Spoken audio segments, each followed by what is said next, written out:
일주일 동안 할 일이 없이 지내던 두 젊은이가 너무나 심심하고 따분해서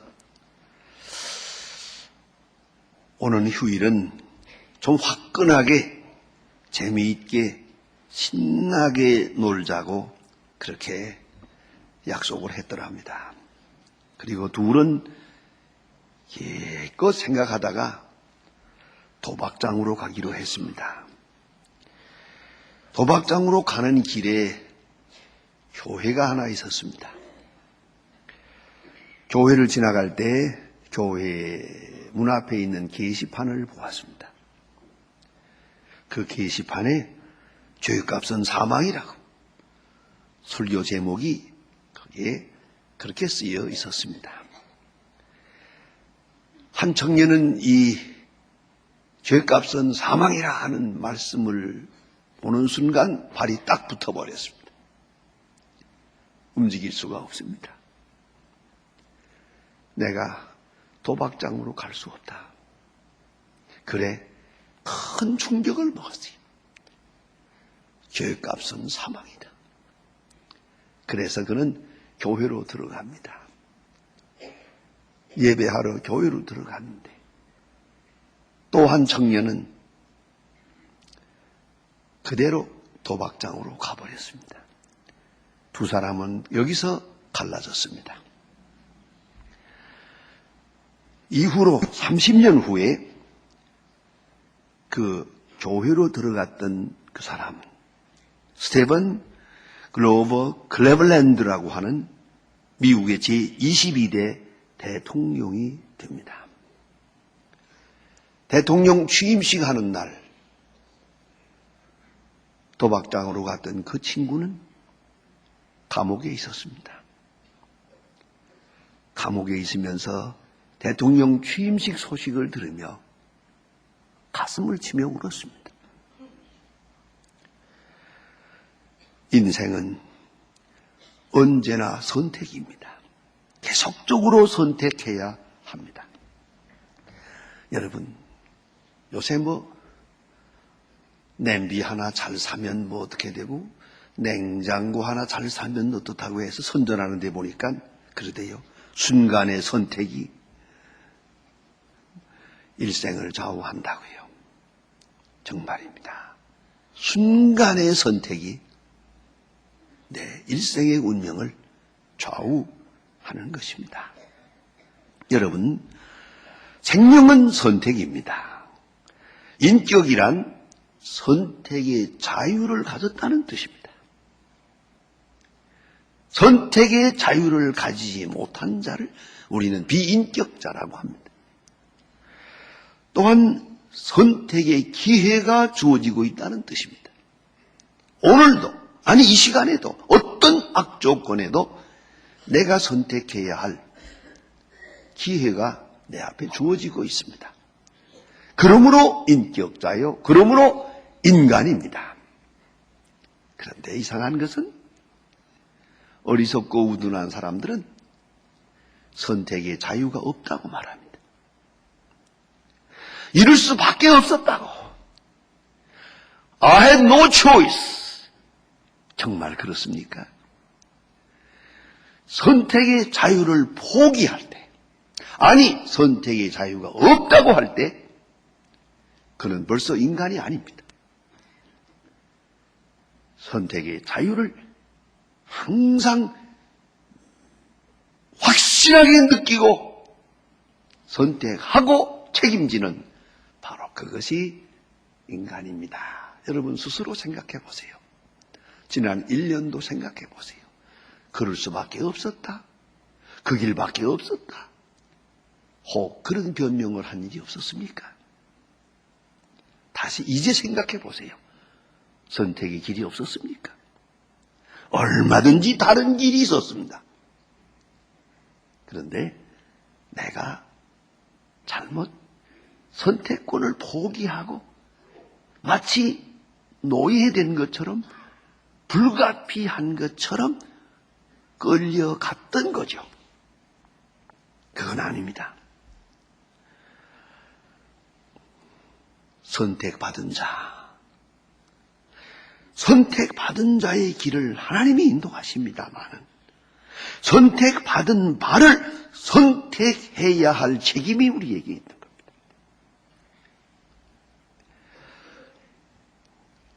제자들, 오늘 성경 말씀에 보면 마지막 선택의 기회를 맞게 됩니다. 중요한 시간입니다. 예수님께서 이제서 앞에 고난이 있다고 예고합니다. 아니, 십자가를 질 거라고 말씀하십니다. 메시아로 믿고 따르고 그 메시아가 영광을 누릴 때 그 영광에 나도 동참하고 싶은 바로 그런 화려한 꿈을 가지고 3년 동안 예수를 따랐는데 이제서 예수님은 십자가로 가신다는 겁니다. 영 마음에 안 듭니다. 그리고 불안하기 끝이 없습니다. 이제 어떻게 해야 되나? 또 그런가 하면 만시도 하는 12제자 중에 하나는 배신할 거라고 이제 이름을 지적하지 않고 말하니 누가 배신자가 될는지 너희 중에 배신자가 있다. 참 이거 답답합니다. 내가 예수를 배분하게 될까? 어쩌면 주저주저하는 마음에 아주 강한 쇼크를 먹었을 겁니다. 내가 예수를 지금 배신하고 있는 게 아닌가? 그런가 하면 성경을 읽어서 돌아가 보면 60절에 가서 보면 이 말은 어렵도다. 누가 알 수 있느냐? 예수님의 말씀을 3년 동안 들어왔습니다만은 말씀이 어려워요. 이제서 더 어려워졌어요. 요한복음 6장은 여기에 우리가 성찬식 할 때 늘 읽는 말씀입니다. 자, 내 살은 먹어야 하고 내 피는 마셔야 한다. 내 살을 먹고 내 피를 마시는 자는 영생을 가졌고 마지막 날에 다시 살리리라. 아무리 생각해도 이해가 안 됩니다. 어렵습니다. 난해합니다. 여러분 이걸 아셔야 됩니다. 당연하지요. 생명의 진리는 어렵습니다. 요새 생명공학에 대해서 많은 얘기를 하고 있습니다만은 무궁무진하게 생명의 세계는 신비로운 것입니다. 더구나 영적인 생명 끝없이 신비로운 것입니다. 이제 그 예수님의 귀한 말씀을 저들이 어떻게 다 이해하겠습니까? 어떻게 다 이해하기를 바라겠습니까? 어떻게 다 이해하리라고 생각이라도 하겠습니까? 이성으로 이해할 수 없는 것이 당연합니다. 어쩌면 그래야 진리가 아니겠습니까? 터툴린 안에 유명한 명언이 있답니다. 불합리함으로 진리다. 사람이 합리적으로 이해했다면 벌써 그건 진리가 아니다. 왜? 사람이 제가 뭔데? 제가 알아서 완전한 진리다, 합리적이다. 그 웃기는 얘기 아닙니까? 그런 거로 우리 생명의 세계, 예수님이 하신 그 귀한 말씀들이 너무 어려워요. 당연히 어렵죠. 다 이해될 수 없죠. 문제는 믿어야 할 뿐이죠. 믿어야 할 뿐이죠. 여러분, 어린아이들이 부모님께 많은 질문을 합니다. 정말 답답하게 질문합니다. 이게 뭡니까? 왜 그렇습니까? 왜 그렇습니까? 어떻게 다 대답하겠습니까? 저는 아주 재미있는 구경을 한번 했습니다. 저희 아들, 둘째 아들 한 놈이 초등학교 1학년 때 점심시간에 집에 들어와서 어머니하고 점심을 먹으면서 엄마에게 진지한 질문을 합니다. 엄마 분명히 내가 나를 엄마가 낳았나? 그럼 그럼 우리 선생님 보니까 배가 이만하던데 내 친구가 그러는데 거기 그 속에 애가 들었대. 그럼 엄마도 배가 이만했댄다. 야, 너는 크기 때문에 더 컸다 이 얘가. 까지는 좋은데 이놈이 진지하게 질문을 합니다. 내가 어디로 나왔나? 엄마가 뭐라고 설명을 좀 해요. 설명이 될 리가 없죠. 그러니까 자꾸만 집요하게 물으니까요. 내가 2층에서 책을 읽으면서 가만히 들어봤더니요. 딱 하고 들어가더라고요. 한 대 쥐어박아요. 이 자식아 너도 크면 알아. 끝났어요. 그 교육학적으로 잘못한 거예요. 그거. 하지만 나래도 도리가 없어요. 쥐어박아야지. 이놈아 크면 알아. 그것밖에 도리가 더 있습니까? 어떻게 다 알겠어요? 어떻게 지금 알길 바래요? 어떻게 영생의 진리를 지금 다 알길 바라냐고요? 정말 알고 싶습니까? 죽어야죠, 그럼. 안 그렇습니까? 그런데 이 영원한 진리를 놓고 예수님이 이렇게 말씀하시고 비유해서 상징적으로 내 살은 먹어야 한다, 내 피는 마셔야 한다.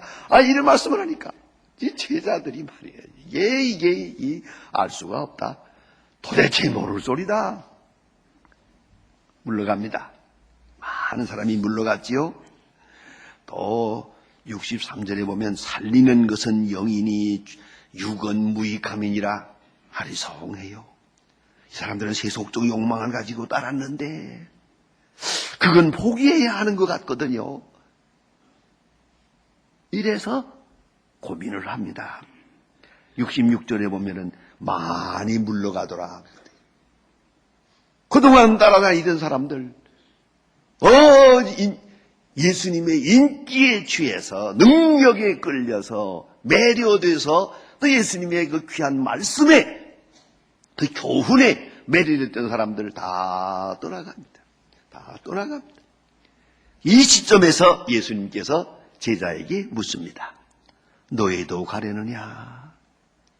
참 서글픈 얘기입니다. 예수님이 보자 하니 이것들도 시원치 않아. 그래서 묻습니다. 너희도 가려느냐? 고맙게도 수제자 베드로가 대답을 합니다. 영생의 말씀이 주께 계심에 우리가 네게로 가오리까? 갈 곳이 없다 입니다. 안 간다고 합니다.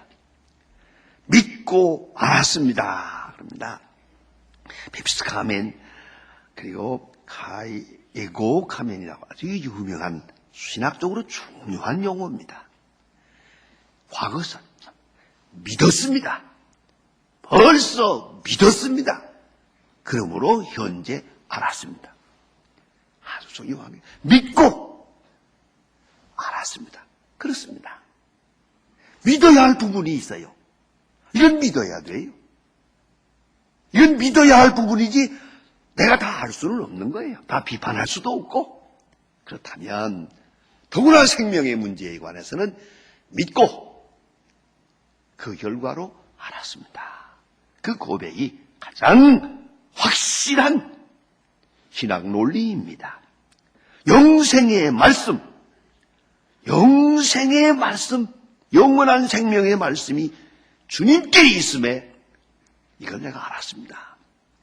그런 거로 나는 다른 곳으로 갈 곳이 없습니다. 주만 따를 것입니다. 하는 그런 고백입니다.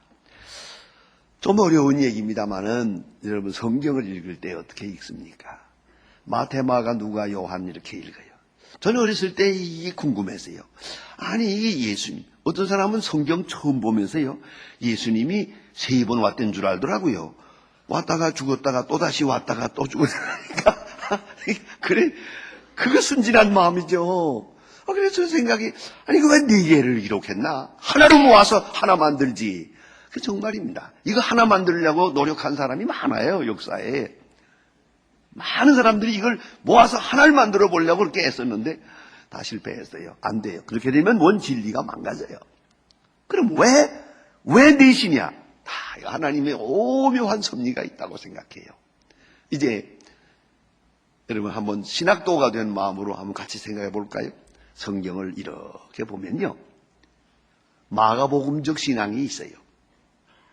마가복음은 예수님의 행적을 주로 말하고 있어요. 예수님이 이적을 나타내는 얘기가 많아요. 아주 예수님은 봉사자로 많은 사람을 병을 고치고 많은 사람을 위로하는 그런 것으로 나타나요. 마가복음엔 말씀이 별로 없어요. 아주 행동자예요. 그저 봉사하는 그런 이적을 나타내는 분으로 그렇게 되어 있습니다. 그러니까 이적을 좋아하는 사람들, 행동파들은 마가복음을 보면 좋아요.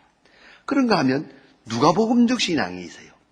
누가복음을 자세히 보면요, 이건 예수 그리스도의 휴머니즘이 있어요. 예수님의 인간 모습 참으로 훌륭합니다. 참으로 귀한 분입니다. 난 예수님의 휴머니즘 중에 제일 큰 것이요, 18년 된 귀신 들린 여자, 그것도 병신이에요. 육체도. 그런데 18년 된 귀신 들린 병신 여자를 앞에 놓고 예수님 말씀합니다. 저도 아브라함의 딸이라고. 예수님은 인간을 이렇게 보았습니다. 외모로 보지 않았습니다. 귀신 들려 소리 지르고 18년 동안 지난 이런 쓸모없는 인간을 놓고도 보세요. 저도 아브라함의 딸이라고. 누가복음을 읽어나가면 예수님의 휴머니즘이 절절히 흐릅니다. 자, 그런가 하면 마태복음적 신앙이 있습니다. 사도 베드로가 말합니다. 주는 그리스도시요 살아계신 하나님의 아들입니다. 또 그리고 우리가 흔히 크리스마스 때 늘 얘기하지만 동방박사의 얘기도 마태복음에 있는 거예요. 예수는 왕이다. 만왕의 왕이다. 예수는 메시아다. 이쪽으로 계속 신앙을 고백해 나갑니다. 마태복음이에요. 그런가 하면 건너가서 요한복음으로 가면은 얘기가 다릅니다. 요한복음 1장부터 태초에 말씀이 계시니라. 태초부터 계신 이고 로고스 세계에도 말씀이 육신이 되어 우리 가운데 거하시다. 칼바르트의 신학의 핵심입니다. 그의 책에는 수천 번 인용합니다. 말씀이 육신이 되어, 말씀이 육신이 되어 하나님의 말씀이 사람의 몸으로 세상에 왔다. 자, 본체가 하나님이시다. 영원하신 분이다. 이렇게 이해합니다. 이 이해가 기독교 신앙의 극치입니다. 그런데 다시 돌아가서 한 번 더 나가면요, 사도행전적 신앙이 있습니다. 이 땅에 오시고 십자가에 돌아가시고 부활하신 그 예수가 지금은 살아계신 그리스도로 나와 함께 계시다.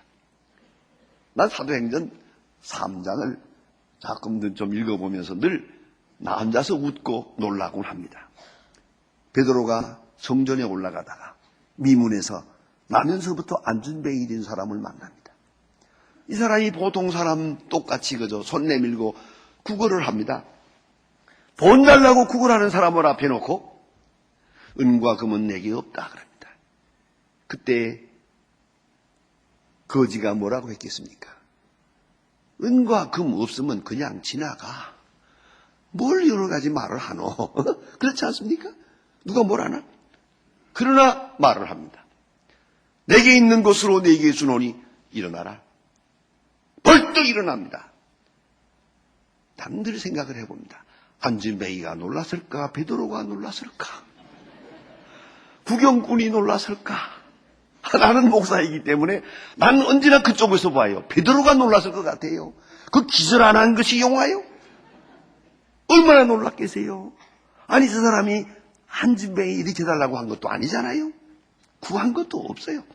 그냥 거기서 지금 손 내밀고 있는 거지를 향해서 일어나. 벌떡 일어난대. 그걸 벌벌 뛸 때 놀랐을 겁니다. 오 주여, 주님은 부활하시고 성천하신다는데 그 생명력이 여기 함께 하시는 거예요. 말씀 중요하지 않습니까? 일어나라! 예수의 이름으로 일어나라 할 때, 예수의 이름이 나올 때 안준뱅이가 일어나는 거예요. 이게 얼마나 위대한 얘기입니까? 그 귀신 내쫓는 이런 일을 거의 전문으로 하는 어느 장로님이 한 분 계세요. 귀신 들린다고 하면 그래서 가서 기도해서 좀 그런데 그분이 중요한 얘기를 하대요. 참 재미있는 얘기예요. 찬송가를 부르면 귀신이 나가요. 근데 복음성가를 부르면 안 나간대요. 같이 부르자고 한대요. 이게 안 되는 거야. 게다가 예수의 이름 십자가 예수 이것만 나오면 귀신이 꼼짝 못한대. 여러분 그런 줄 아세요. 그런데 오늘 보세요. 말씀이 육신이 되어 우리 가운데 가시고 그리고 오늘 말씀으로 함께 하시고 그 말씀은 능력이고 생명력이에요. 예수의 이름, 이거 예수의 말씀, 그건 생명이에요. 그대로가 생명력이에요. 말씀이 주도하시는 거예요. 그래서 제자들은 말씀에게 순종하고 말씀의 능력을 몸으로 체험했어요. 말씀의 능력이 그대로 살아서 역사하는 것을 보고 말씀에 붙들려 사도 바울은 말씀에 붙들려 일생을 삽니다. 말씀은 영생이고 말씀은 생명이고 말씀은 능력이기 때문이죠. 그래서 도마스 아퀴나스에게 언젠가 하나님께서 말씀할 때요. 너는 내게 구하라 내게 무엇을 줄까? 그는 대답합니다. I want nothing but Christ. 나는 오직 그리스도뿐입니다. 오직 그리스도를 내게 주세요. 왜요? 말씀이고 그 말씀은 능력이기 때문이죠.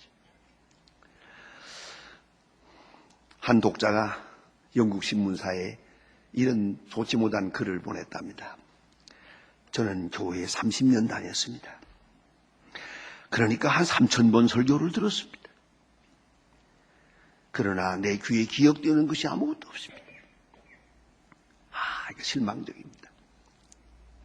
전집자가 이 글을 보고 한참 생각하다가 회답을 했습니다. 그의 회답은 이렇습니다.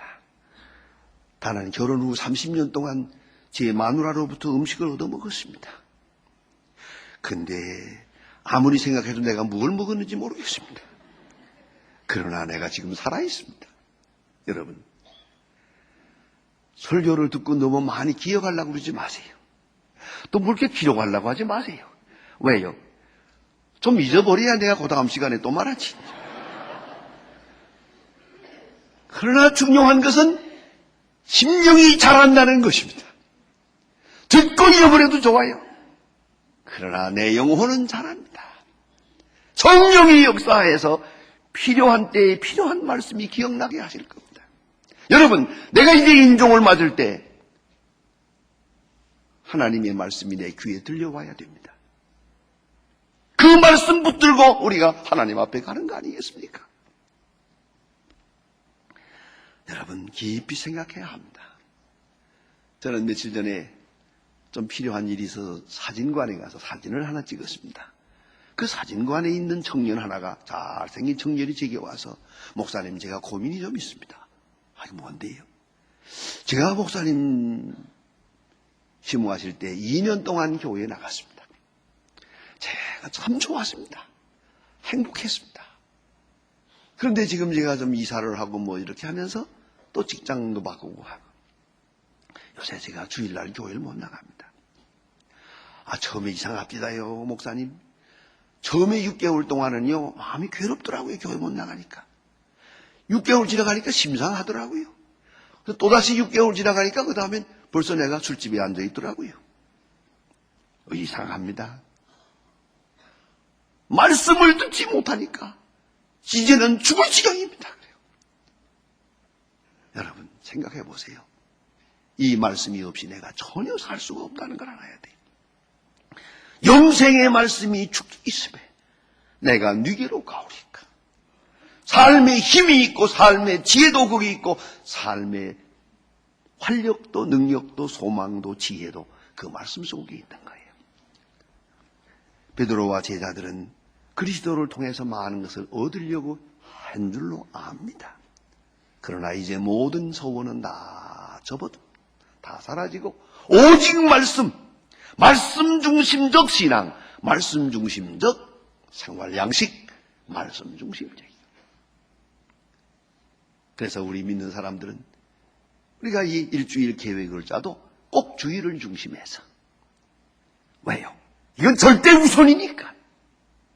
절대 우선. 이거 없이는 나는 못 산다. 바로 거기에 있어야 합니다. 베드로가 영생의 말씀이 주께 계심에 우리가 누게로 가오리까? 말씀이 교회에 있음에 우리가 누게로 가오리까? 말씀이 설교 속에 있음에 내가 누게로 가오리까? 그런 말씀 중심적 신앙이 될 때 말씀의 능력과 함께 날마다 소망에 찬 승리 생활을 할 수 있을 것입니다. 기도하십시다.